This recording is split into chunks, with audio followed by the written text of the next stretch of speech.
जय श्री हरि। आज हम लेकर आए हैं श्री विष्णु पुराण के द्वितीय अंश का 11वां और 12वां अध्याय। ओम श्रीमन नारायणाय नमः।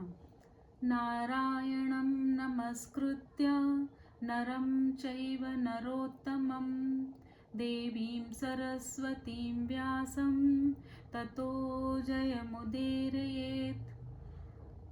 श्री विष्णु पुराण द्वितीय अंश 11वां अध्याय, सूर्य शक्ति एवं वैष्णवी शक्ति का वर्णन। श्री मैत्रेय जी बोले, भगवान, आपने जो कहा कि सूर्यमंडल में स्थित तारों सातों गण ग्रीष्म और शीत आदि के कारण होते हैं, सो मैंने सुना। हे गुरु, आपने सूर्य के रथ में स्थित और विष्णु शक्ति से प्रभावित गंधर्व, सर्प, राक्षस, ऋषि, बालखिल्यादि, अप्सरा तथा यक्षों के तो पृथक पृथक व्यापार बतलाए, किंतु हे मुने, यह नहीं बतलाया कि सूर्य का कार्य क्या है। यदि सातों गण ही शीत, ग्रीष्म और वर्षा के करने वाले हैं, तो फिर सूर्य का क्या प्रयोजन है, और यह कैसे कहा जाता है कि वृष्टि सूर्य से होती है। यदि सातों गणों का यह वृष्टि आदि कार्य समान ही है, तो सूर्य उदय हुआ, अब मध्य में है, अब अस्त होता है, ऐसा लोग क्यों कहते हैं। श्री पराशर जी बोले, हे मैत्रेय, जो कुछ तुमने पूछा है उसका उत्तर सुनो। सूर्य सात गणों में से एक ही हैं, तथापि उनमें प्रधान होने से उनकी विशेषता है। भगवान विष्णु की जो सर्वशक्तिमयी ऋक यजुः साम नाम की पराशक्ति है, वह वेदत्रयी ही सूर्य को ताप प्रदान करती हैं और उपासना किए जाने पर संसार के समस्त पापों को नष्ट कर देती हैं। हे द्विज, जगत की स्थिति और पालन के लिए वे ऋक यजुः और सामरूप विष्णु सूर्य के भीतर निवास करते हैं। प्रत्येक मास में जो जो सूर्य होता है, उसी उसी में वह वेदत्रयी रूपिणी विष्णु की पराशक्ति निवास करती है। पूर्वाह्न में ऋक, मध्याह्न में वृहद्रंथ तरादि यजुः तथा सायंकाल में साम श्रुतियां सूर्य की स्तुति करती हैं। यह ऋक यजुः साम स्वरूपिणी वेदत्रयी भगवान विष्णु का ही अंग है। यह विष्णु शक्ति सर्वदा आदित्य में रहती है। यह त्रयीमयी वैष्णवी शक्ति केवल सूर्य ही की अधिष्ठात्री हो सो नहीं, बल्कि ब्रह्मा, विष्णु और महादेव भी त्रयीमय हो हैं। सर्ग के आदि में ब्रह्मा रिंगमय है, उसकी स्थिति के समय विष्णु यजुर्मय है तथा अंतकाल में रुद्र साममय है, इसलिए सामगान की ध्वनि अपवित्र मानी गई है। इस प्रकार यह त्रयीमयी सात्विक की वैष्णवी शक्ति अपने सप्तगणों में स्थित आदित्य में ही अतिशय रूप से अवस्थित होती है। उससे अधिष्ठित सूर्यदेव भी अपनी प्रखर रश्मियों से अत्यंत प्रज्वलित होकर संसार के संपूर्ण अंधकार को नष्ट कर देते हैं।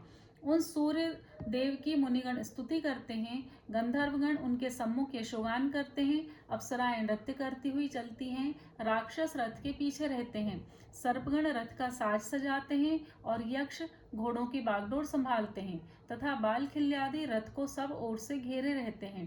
त्रयी शक्ति रूप भगवान विष्णु का न कभी उदय होता है और न अस्त, अर्थात वे स्थायी रूप से सदा विद्यमान रहते हैं।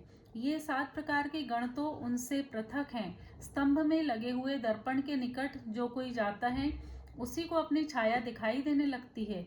हे द्विज, इसी प्रकार वह वैष्णवी शक्ति सूर्य के रथ से कभी चलायमान नहीं होती और प्रत्येक मास में पृथक पृथक सूर्य के परिवर्तित होकर उसमें स्थित होने पर वह उसकी अधिष्ठात्री होती है। हे द्विज, दिन और रात्रि के कारण स्वरूप भगवान सूर्य पितृगण, देवगण और मनुष्य आदि को सदा तृप्त करते घूमते रहते हैं।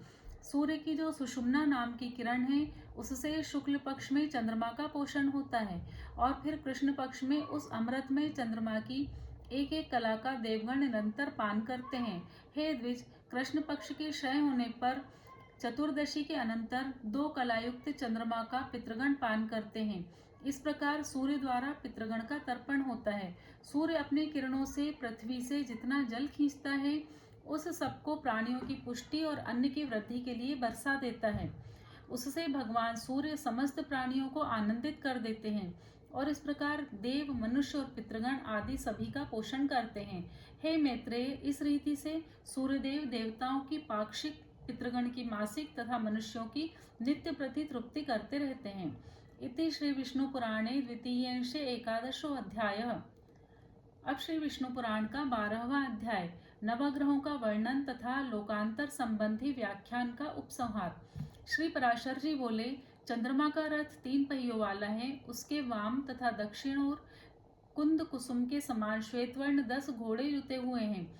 ध्रुव के आधार पर स्थित उस वेगशाली रथ से चंद्रदेव भ्रमण करते हैं और नागवीथि पर आश्रित अश्विनी आदि नक्षत्रों का भोग करते हैं। सूर्य के समान इनकी किरणों के भी घटने बढ़ने का निश्चित क्रम है। हे मुनिश्रेष्ठ, सूर्य के समान समुद्र गर्भ से उत्पन्न हुए उसके घोड़े भी एक बार जोत दिए जाने पर एक कल्प पर्यंत रथ खींचते रहते हैं। हे मैत्रेय, सुरगण के पान करते रहने से क्षीण हुए कलामात्र चंद्रमा का प्रकाशमय सूर्यदेव अपनी एक किरण से पुनः पोषण करते हैं। जिस क्रम से देवगण चंद्रमा का पान करते हैं, उसी क्रम से जलापहारी सूर्यदेव उन्हें शुक्ला प्रतिपदा से प्रतिदिन पुष्ट करते हैं। हे मैत्रेय, इस प्रकार आधे महीने में एकत्रित हुए चंद्रमा के अमृत को देवगण फिर पीने लगते हैं, क्योंकि देवताओं का आहार तो अमृत ही है। 33,3333 देवगण चंद्रस्थ अमृत का पान करते हैं। जिस समय 2 कलामात्र हुआ चंद्रमा सूर्यमंडल में प्रवेश करके उसकी अमा नामक किरण में रहता है, वह तिथि अमावस्या कहलाती है। उस दिन रात्रि में वह पहले तो जल में प्रवेश करता है, फिर वृक्ष लता आदि में निवास करता है और तदनंतर क्रम से सूर्य में चला जाता है। वृक्ष और लता आदि में चंद्रमा की स्थिति के समय अमावस्या को जो उन्हें काटता है अथवा उनका एक पत्ता भी तोड़ता है, उसे ब्रह्म हत्या का पाप लगता है। केवल 15वीं कला रूप यत्किंचित भाग के बचने रहने पर उस क्षीण चंद्रमा को पितृगण मध्याह्नोत्तर काल में चारों ओर से घेर लेते हैं। हे मुने, उस समय उस द्विकलाकार चंद्रमा की बची हुई अमृतमयी एक कला का वे पितृगण पान करते हैं। अमावस्या के दिन चंद्र रश्मि से निकले हुए उस सुधामृत का पान करके अत्यंत तृप्त हुए सौम्य बहिर्षद और अग्निश्वात्ता 3 प्रकार के पितृगण 1 मास पर्यंत संतुष्ट रहते हैं। इस प्रकार चंद्रदेव शुक्ल पक्ष में देवताओं की और कृष्ण पक्ष में पितृगण की पुष्टि करते हैं तथा अमृतमय शीतल जलकणों से लता वृक्ष आदि का और लता औषधि आदि उत्पन्न करके तथा अपनी चंद्रिका द्वारा आह्लादित करके वे मनुष्य, पशु एवं कीट पतंगादि सभी प्राणियों का पोषण करते हैं। चंद्रमा के पुत्र बुध का रथ वायु और अग्निमय द्रव्य का बना हुआ है और उसमें वायु के समान वेगशाली 8 पिंशंग वर्ण घोड़े जुते हैं। वरुथ, अनुकर्ष, उपासंग और पताका तथा पृथ्वी से उत्पन्न हुए घोड़ों के सहित शुक्र का रथ भी अति महान है तथा मंगल का अति शोभायमान सुवर्ण निर्मित महान रथ भी अग्नि से उत्पन्न हुए पद्म पराग मणि के समान अरुण वर्ण 8 घोड़ों से युक्त है। जो 8 पांडुर वर्ण घोड़ों से युक्त सुवर्ण का रथ है, उसमें वर्ष के अंत में प्रत्येक राशि में बृहस्पति जी विराजमान होते हैं। आकाश से उत्पन्न हुए विचित्र वर्ण घोड़ों से युक्त रथ में आरूढ़ होकर मंदगामी शनैश्चर जी धीरे धीरे चलते हैं। राहु का रथ धूसर मट्याले वर्ण का है, उसमें भ्रमर के समान कृष्ण वर्ण 8 घोड़े जुते हुए हैं। हे मैत्रेय, एक बार जोत दिए जाने पर वे घोड़े निरंतर चलते रहते हैं। चंद्र पर्वों पूर्णिमा पर यह राहु सूर्य से निकलकर चंद्रमा के पास आता है तथा सौर पर्वों अमावस्या पर यह चंद्रमा से निकलकर सूर्य के निकट जाता है। इसी प्रकार केतु के रथ के वायु वेगशाली 8 घोड़े और पुआल के धुएं किसी आभा वाले तथा लाख के समान लाल रंग के हैं। हे महाभाग, मैंने तुमसे यह 9 ग्रहों के रथों का वर्णन किया। ये सभी वायुमयी डोरी से ध्रुव के साथ बंधे हुए हैं। हे मैत्रेय, समस्त ग्रह, नक्षत्र और तारामंडल वायुमयी रज्जु से ध्रुव के साथ बंधे हुए यथोचित प्रकार से घूमते रहते हैं। जितने तारागण हैं उतनी ही वायुमयी डोरियां हैं। उनसे बंधकर वे सब स्वयं घूमते तथा ध्रुव को घुमाते रहते हैं। जिस प्रकार तेली लोग स्वयं घूमते हुए कोल्हू को भी घुमाते रहते हैं, उसी प्रकार समस्त ग्रहगण वायु से बंधकर घूमते रहते हैं। क्योंकि इस वायु चक्र से प्रेरित होकर समस्त ग्रहगण अलात चक्र बनेती के समान घूमा करते हैं, इसलिए यह प्रवाह कहलाता है। जिस शिशुमार चक्र को पहले वर्णन कर चुके हैं तथा जहाँ ध्रुव स्थित है, हे मुनिश्रेष्ठ, अब तुम उसकी स्थिति का वर्णन सुनो। रात्रि के समय उसका दर्शन करने से मनुष्य दिन में जो कुछ पाप कर्म करता है उनसे मुक्त हो जाता है तथा आकाशमंडल में जितने तारे इसके आश्रित हैं उतने ही अधिक वर्ष वह जीवित रहता है। उत्तानपाद उसकी ऊपर की हनु ठोड़ी है और यज्ञ नीचे की, तथा धर्म ने उसके मस्तक पर अधिकार कर रखा है। उसके हृदय देश में नारायण हैं, दोनों चरणों में अश्विनी कुमार हैं तथा जंघाओं में वरुण और अर्यमा हैं।